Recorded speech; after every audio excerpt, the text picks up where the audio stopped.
What's up, everybody, and welcome back to Laying the Points with me, Chris Farley at Farley Bets on X. This is our weekly Monday show where we recap every single game, our reaction pod, our thesis statement show where we give our thesis statements on every single game and what we learned from a wild, as always, Sunday of NFL action.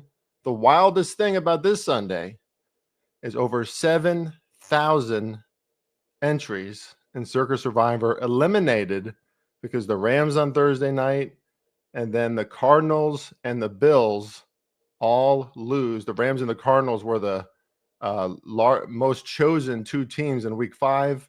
A huge week in Survivor across the country, across the world. We had the Lions and we had the Colts. So we survive one step closer to the dream. Big week for us. As far as against the spread goes and the plays we gave out to our clients, the Bills were a huge flip to our week. Had a 4-unit teaser on the Colts and Bills. The Bills obviously do not figure it out last night. A few of those drives at the end, thought that could have been the game-winning drive or could have stopped the Patriots, but they didn't. Really impressive win by the Patriots at Orchard Park, which flips our week a little bit. Would have been a big week for me overall. And my clients, but instead it looks like it'll be about -2 units overall. That's okay though, because there was so much that we learned from this week. There were other bets that we left off of our card that we probably should have put on the card, but we learned from that. Our hold on the NFL is better than ever. So I cannot wait until week 6 and the rest of this season. Still sucking it up in Circa Millions, but really happy that I survived in Circa Survivor. And really happy about just where we are with our understanding and handling of the NFL, because as you can see, right, like from the Cardinals losing and from all these crazy things happening, there's always so much to uncover, to decode in the chaos that is an NFL Sunday. And it's an intellectual endeavor, right? Like, this is why I love it. It's like, what happened? Was it real? Was it not? Was it phony? What are these teams capable of? At this point, we just know so much more. I already put out 2 3-unit plays last night for my clients. And listen, you never promise anything as a sports bettor, right? Like, I'm not going to say, I guarantee next week I'm going to have a +20 unit weekend. But you also have to know yourself, right? You have to know your proclivities, your patterns. And if I'm as self-aware as I think I am, week 6 is going to be a great one. And the weeks from now on. Okay, let's get to this recap show because there's a lot to talk about. Follow me at Farley Bets on X. Get all my plays at Substack at farleybets.substack.com. Or you can just go to Substack, make an account, become a free subscriber, see the kind of content I put out there, which is a lot of different stuff. And you can go from there and you can decide if you would like to follow, subscribe, or become a paying subscriber and get all of my plays. Alrighty then, let's start with the Vikings and the Browns, which was in London. Pretty crazy game, hard to handicap from the perspective of Dylan Gabriel, right? Rookie quarterback starting for the Browns. And I was impressed for the most part. I was really impressed. But my thesis statement about this game is the following. Even though the Vikings won, let's talk honestly about Brian Flores. For maybe the only show in the world that's going to talk honestly about Brian Flores, the defensive coordinator of the Minnesota Vikings. Because I had unders in this game. I had the Browns under 7.5 in the first half, lost. I had under 36, ended at 38, lost. Okay. The Vikings defense is not exceptional. It's not. It's not consistently very good. And I want to segue that into just a little brief, what do you want to say? Just a little monologue on Brian Flores, okay? Let's talk honestly about this defensive coordinator and the way we think about the Minnesota Vikings. Kevin O'Connell and the way that he massages and cultivates their offense is very obvious. He's a very good coach. Like Carson Wentz is playing better football than he ever has because he's with Kevin O'Connell, just like Sam Darnold did last year, right? And J.J. McCarthy will probably end up being pretty damn good because he's with Kevin O'Connell. But on the defensive side, and Brian Flores, I just want to say a few things that I haven't heard anyone else say this. Let's go back in time a little bit, right? Brian Flores is fired as the Miami Dolphins head coach. There's some backlash after that firing. I think probably some of that is because he's a black coach, right? And other coaches have been fired for far less. So even me personally, I was like, what are we doing here? Brian Flores seemed like a pretty good coach, had his guys playing good football, disciplined football. Now we're seeing the Mike McDaniel experience might not be all that it was cracked up to be. So then after a year off or so, right, Brian Flores goes to Minnesota.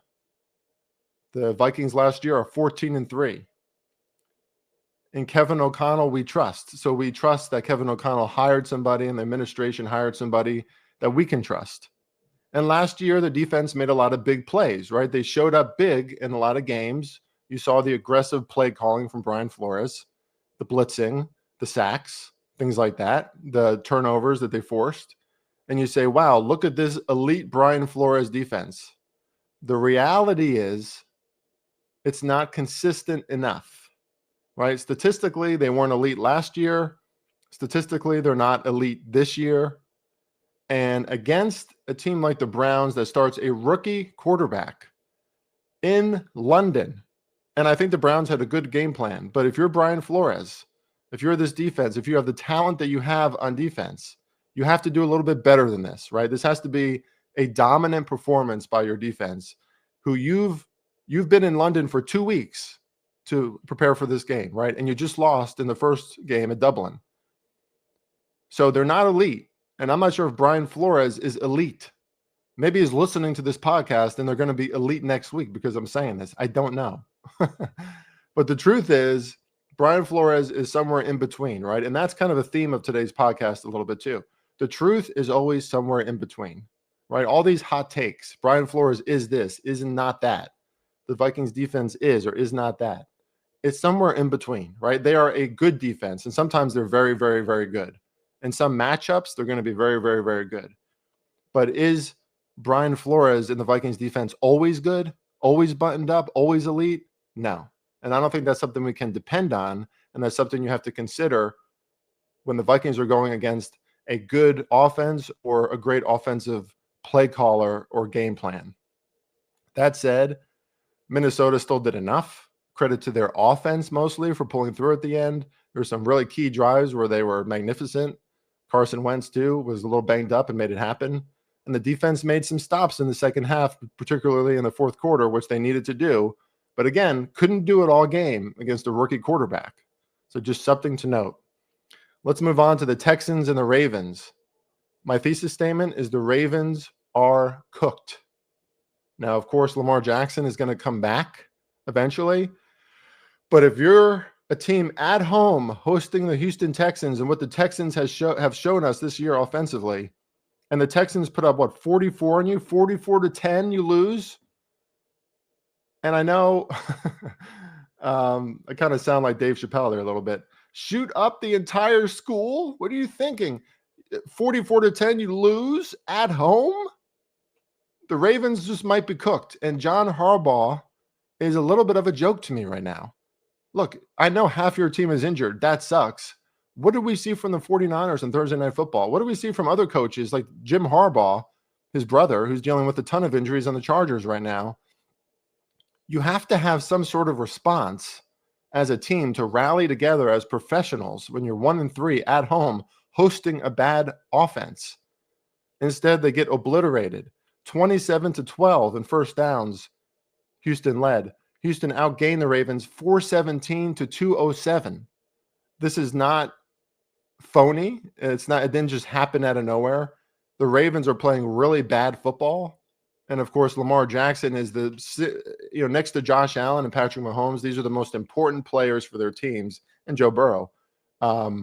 So the Ravens are not going to be a good team without Lamar Jackson for the most part anyway. But if John Harbaugh is a great coach, the Ravens come out differently than that at home in week 5. And it didn't happen. Giants at the Saints. My thesis statement is these are who the real Giants are. My Giants. I love my Giants. It was cool to see the energy. I love Cam Scadaboo's energy. That guy, did you see the way he pancaked that defensive lineman on that one play, it was awesome. Okay. Great energy. They're up 14-3 early in the game. But this is who the Giants really are. They're fun. They're more entertaining than usual, but they're young. They're a little dumb. They're inexperienced. A lot of 5 turnovers in this game. I thought they still largely outplayed the Saints, 23-18 in first downs, but they were horrible on third downs. I think 2 of 11. I don't have it written down here, but my memory, I think 2 for 11 and 5 turnovers, right? You're not going to win on the road with 5 turnovers. And they still could have, like, if you had a teaser on the Giants, they probably should have covered that, because that late fumble by Scadaboo really killed that drive. They were going to score a touchdown there, at least it seemed. But of course, the Saints pick up a fumble. That's another touchdown. It is what it is. But the Giants are going to be frustrating like this, because people are probably going to want to bet on the Giants more, which is because there's more energy there, right? Thursday, maybe they can compete with the Eagles, but you can't really trust that the Giants are going to hang around, because these are rookies. These are young players who are bringing that juice to the team. And there's going to be some rough waters to sail through, so to speak. The Broncos at the Eagles. Well, the Philly offense and their woes finally caught up to them. That's my thesis statement. And there was a point late in the third quarter where Jalen Hurts, like, he was smiling on the sideline. You could see him. He was like, had that confidence, that air. But even Jalen Hurts, he can't always keep his stoicism, right? Even Jalen Hurts maybe got a little too confident and cocky, like, we're just going to win these games no matter what. The Broncos creep back into the fourth quarter. The Broncos kept the Eagles to 2 of 11 on third down. So maybe that's the stat I was thinking of. The Giants were very similar to that. But Eagles can't get first downs on third downs. They couldn't move the ball late. Fourth quarter drives for the Eagles. Check this out. -2 yards, -6 yards, 45 yards. What? 37 total yards in the fourth quarter for the Eagles, the Super Bowl champs. Can't close the game out. Now, of course, Denver has a really good defense, made great plays at the end of that game. So they're a dangerous team, but this is more about the Eagles can't survive and can't expect to win another Super Bowl with this kind of product. And their defense showed its weaknesses and its holes a little bit today too, right? Bo Nix, game-winning touchdown drives, and a 2-point conversion. My goodness, you can't let Bo Nix do that at your stadium, but that's exactly what happened. The Cowboys at the Jets. I got to rewatch most of this game, but Dak looks confident, and the offense follows Dak Prescott when he's confident. Like, Dak knows that he has enough offensively to pull ahead of teams, especially bad defenses. And so far, the Jets have been a bad defense, and the Aaron Glenn experiment is not working. There was some stat, I'm pretty sure this is true. The Jets are the first team in NFL history to lose their first 5 games and have 0 takeaways. So just nothing flipping in their direction, nothing going in their direction. But also Aaron Glenn, I think, is a problem. It seems like he's losing his temper every week. He's yelling, he's shouting. It's not translating. And the Cowboys took a big lead, and that was all she wrote. The Cowboys have a good defense. The Cowboys have a top 10, not defense. The Cowboys have a top 10 offense. And at this point, Dak Prescott and the offense, we can depend on them showing up. And if they face a bad defense, you can really depend on them showing up. The Raiders at the Colts. My thesis statement is the Colts rely on another team screwing up first. And when that happens, they are very, very hard to beat. The game started competitively. The Raiders go up 3-0. Then it's 3-7 Colts. Okay. And then all hell breaks loose, right? The Raiders, a blocked punt, interception, missed field goal. You can't do that. You can't do that against the Colts. You certainly can't do that at Indianapolis. The Colts can put up points in bunches, especially when they have momentum and the Shane Steichen offense. We've seen it before. It's a well-oiled machine. It's an offense that proved and has proven this season already. I mean, 5 weeks we've seen it, even against the Rams, could have won, that this is not an operation that many defenses are going to be able to stop. And the Raiders, shocker, are kind of a joke.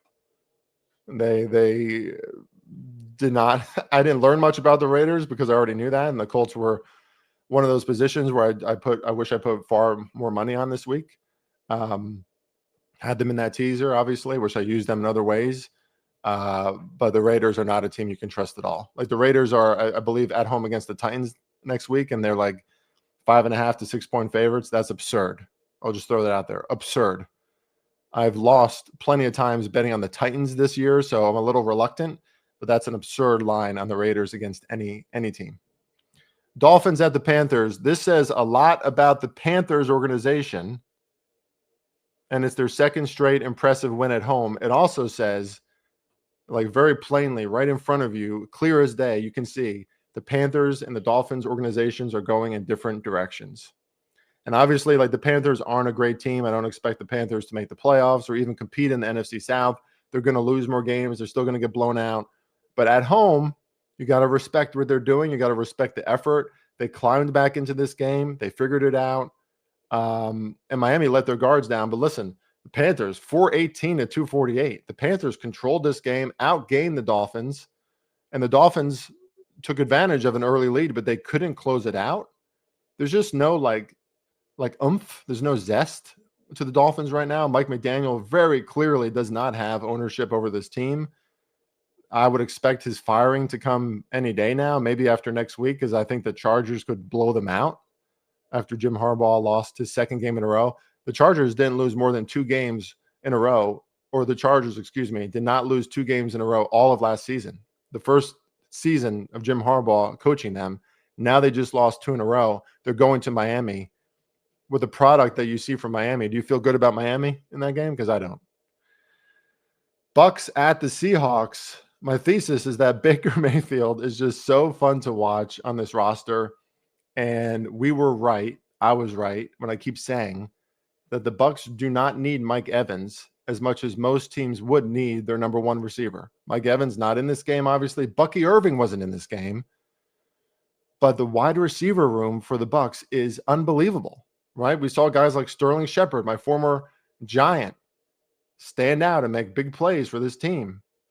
And this is why I like the Bucks. Like, if you're a paying client of mine, hopefully you took this very seriously. I put out a 5-unit play on the Bucks winning the NFC South this season. Why? Because Atlanta is not winning this game. Atlanta is not going to Seattle and matching Seattle for every touchdown and pulling out this game. They're not doing it. The Bucks can do it. And it's because of how efficient and effective this offense is. And the Bucks are just going to be a fun team to watch all season. Now, I don't know where the defense went in this game. I got to rewatch the early parts. I tuned into it later. But this was really a tale of 2 quarterbacks duking it out. Sam Darnold looked great, very efficient, very accurate in this game. But their 2 turnovers ended up being the difference. Sam Darnold, interception on that final drive, which was really not his fault. It was a bounce in the air, but the Bucks took advantage, right? The Bucks are they are a dangerous offense in any situation. And up in Seattle is about the hardest spot. You go from South Florida all the way up to the Pacific Northwest after a loss. You don't have Mike Evans. You don't have Bucky Irvin. And the Bucks figured it out and still won. What does that say about Baker and his leadership and his role with that team and how good that offense is at this point? I'm impressed. The Titans at the Cardinals. Well, this is the 3rd example, along with Denver and Tampa, of a bet that I didn't make and I wish that I did. That's my thesis statement, but also because I bet on the Titans over and over again, and they finally cover. They finally cover the week that I don't bet on them. And not only do they cover, they win. I totally forgot about this game. I thought it was over. It was 21-6. I saw Jacoby Brissett was in for 1 play. I'm like, okay, I guess the Cardinals think this game is over. Now I'm learning that the Cardinals had a long drive and DeMarcado fumbled the ball or threw the ball behind him before scoring a touchdown, which is a crazy turnaround in that game. And then the Titans just kept on turning things into points. But I'll say this again. Well, first of all, feel really good for Brian Callahan and the Titans organization. That is a catalyzing, exciting win for them. They still didn't play that great throughout this game, but that makes a team believe in themselves when they don't give up, when they hang around. So you like that for the Titans as far as just like a feisty underdog. Like if the Titans are plus 11 or something against a big favorite, maybe consider them again. But again, a bad loss for Jonathan Gannon. Jonathan Gannon is Brandon Staley.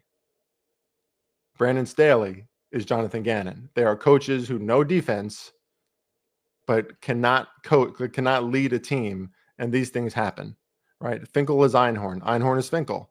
Staley is Gannon. Gannon is Staley. Almost did it, Chris. I don't trust Jonathan Gannon as a leader at all. Lions at the Bengals. Kudos to the Bengals for fighting back in this game. They won me a bet over 19.5 points. But another just dominant, impressive win by the Lions, who are just as good as they were last season, in my opinion. Dan Campbell is just an elite coach, top 5 in the NFL. His team is ready every single week. They're hitting hard every single week. Their offense is ready every single week. That's a tough spot for the Lions. You're on the road against a team that knows their season is slipping away. You still win. You will still win in dominant fashion. Very impressive. The Bengals ultimately hurt themselves in this one, and it's the same old story, right? They can't handle a blitz. They have virtually no defense. Same shit, different week. Didn't learn that much about the Bengals, but I wanted to see the Lions dominate in a spot like this because this was harder than most people think, and they did just that. All right, the final 2 games to talk about, in my opinion, are the most impressive victories of the weekend. With that, I'll just say another caveat. Follow me at Farley Bets on X. Get all my plays at Substack, farleybets.substack.com. Man, I'm amped up this morning. Just feeling fantastic. I wish I had a plus 12 unit week, but I still feel fantastic. Commanders at the Chargers. The Commanders had the most impressive win of the week. Right there with the next team I'm going to talk about, Sunday Night Football. But what an impressive win. Are you kidding me? You're not bringing Terry McLaurin with you to LA across the country after a loss. Jaden Daniels, his first game back. They go down 10-0. So it's like, okay, this is kind of predictable. The Commanders are shorthanded.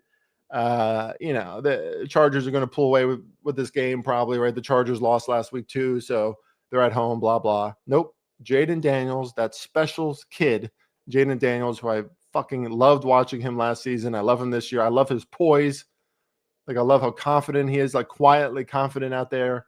The team rallies around him. The Commanders' defense played amazing in so many spots in this game, which that alone is maybe the most impressive thing to take from this contest, because I don't know if we could trust the Commanders' defense. I still don't know fully if we can. Maybe it's just like a momentum energy thing that happened here. But they played great, especially in the second half of this game. They really kept the Chargers, obviously, out of the end zone. 27 unanswered points after going down 10-0 from the Commanders. I just think the Commanders are back. Like, they're back. If you're a Commanders fan, you should be excited.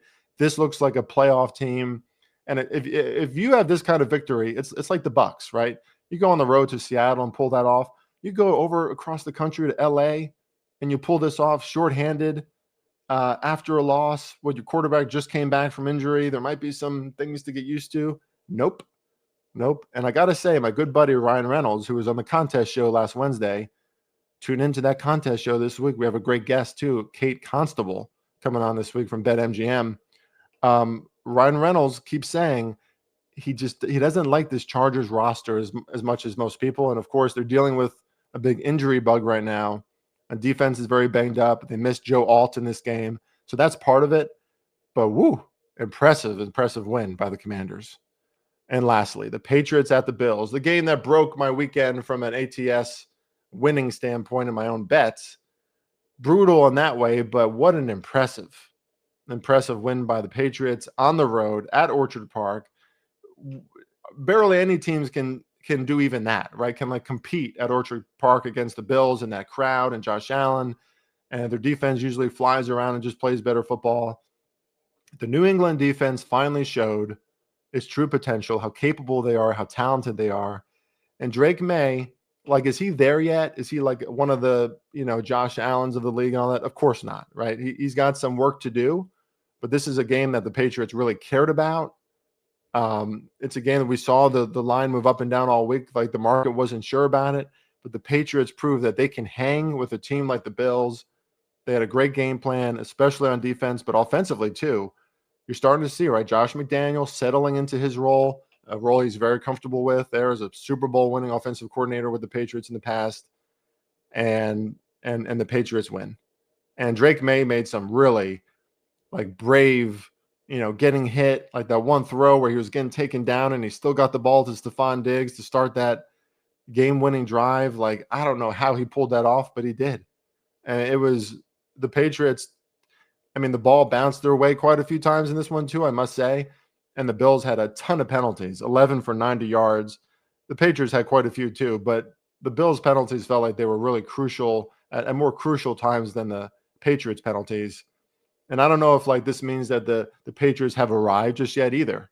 But when you look at like the Lions 2 or 3 years ago, this is kind of what that feels like, right? The Patriots are on their way up. They're going to cover games that you don't expect them to cover, especially if they're an underdog. And they're a team now just to look at as like this is a better team than we thought at the beginning of the season. I knew the potential. I knew people loved them, but this is a better team than I thought.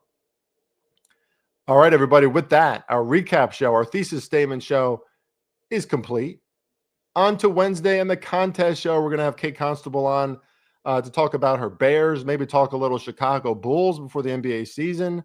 She's over there at BetMGM as a host, and she's been in the sports betting world now for at least a half decade. I know we work together at BetUS, so love having her on. Love talking to her about sports in general. She'll be a great guest this week. Of course, we have the full Week 6 analysis show later in the week. Ladies and gentlemen, let's win some damn money, shall we? Check me out at Substack, and we will see you later on. Let's go.